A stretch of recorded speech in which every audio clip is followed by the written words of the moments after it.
quartic formula, and thanks for watching my math videos. So, last calculus lesson we talked about solving limits through tables, but today I'm going to be introducing a different concept, and it deals with the actual nature of a limit. So we define the limit as approaching, as a function's input approaches a value, what is the output value approaching. So there's actually a way that we rigorously define that. And rigor is incredibly important in mathematics. And we do using something called the Epsilon-Delta definition of the limit. So, let's start. Epsilon and delta, for those of you who don't know, are two lowercase Greek letters. And we're going to use them to symbolize non-zero real numbers. Okay? But we're going to restrict them to positive numbers. So the more concise way of writing this would be they're greater than zero. The real numbers that are greater than zero.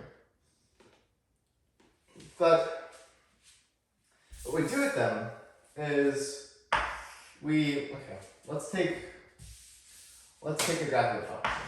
Okay? So take a graph of a function, let's call it some function that's easy, like x. Okay? So we know that we have some value that the function's approaching, right? So let's call this value of the function that we think the function is approaching L. Alright? And let's call the point that we're interested in it approaching A. So we're interested in the behavior of the function as it approaches A, and what we set on the limit is L. So a limit exists, so L is our limit, if for every epsilon greater than 0, there exists some delta such that, and I'll get to this part in a second because it's confusing people typically.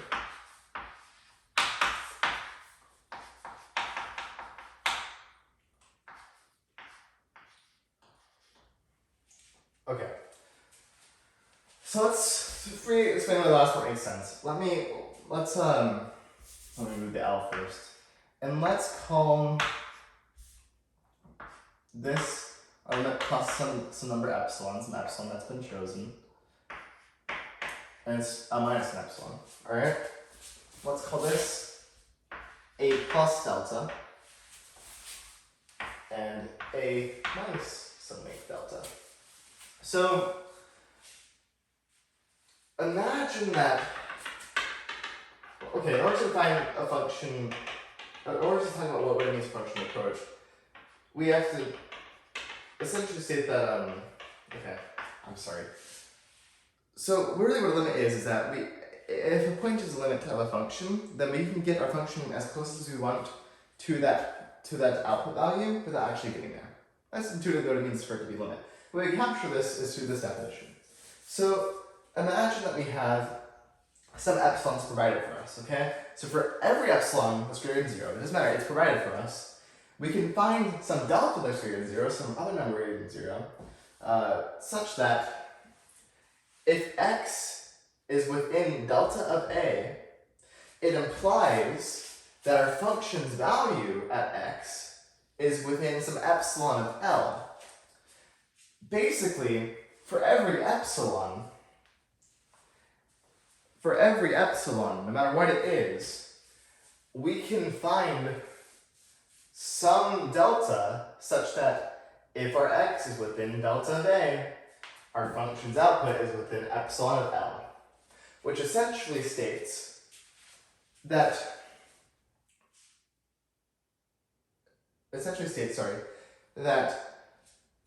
it's a limit, because we're able to get our function's output as close as we want to our limit by choosing epsilon to be very small. So we can say that our function's output and the limit will only have a difference of 0.00001. It's a non-zero real number if we wanted to.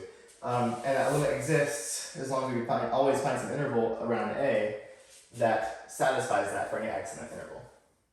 Right? So we can make these smaller epsilons, and basically it says that we can get our function as close as we want to this limit. Or for example, as close as we want to this limit as we want, which is what a limit is. So basically, I can give you any epsilon greater to 0, right? And there's some range around this limit, and you can tell me, all right, so you give me the epsilon, right? Well, I can give you some delta such that if your any value is within x, within delta of a, then your function's going to be within epsilon within what you get me within epsilon of the limit. Basically, I'm telling you that no matter how close you want the function to the limit, there's always going to be some little interval around a, such that for an x in that interval, the output value will be within the number that you give me of L. Basically, I can get the function as close as you want me to L, which is what a limit means. It's that you can get a function as close as you want to a point, right? And that what means for point to be a limit is that we can get a function as close as we want to that point. That's what means for function to be a limit. Because with any other point, let's say we call this a limit, right? Well, let's say we have some point up here, and we call that the limit.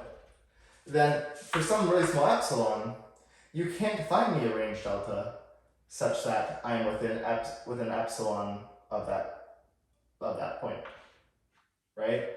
So it can't be the limit of this function as it approaches that point.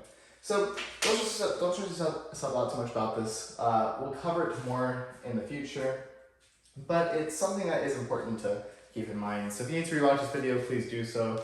But it's something important to keep in mind when we talk about what a limit really is. Next video, we'll talk about some more solving limits analytically and get to limit rules using this definition.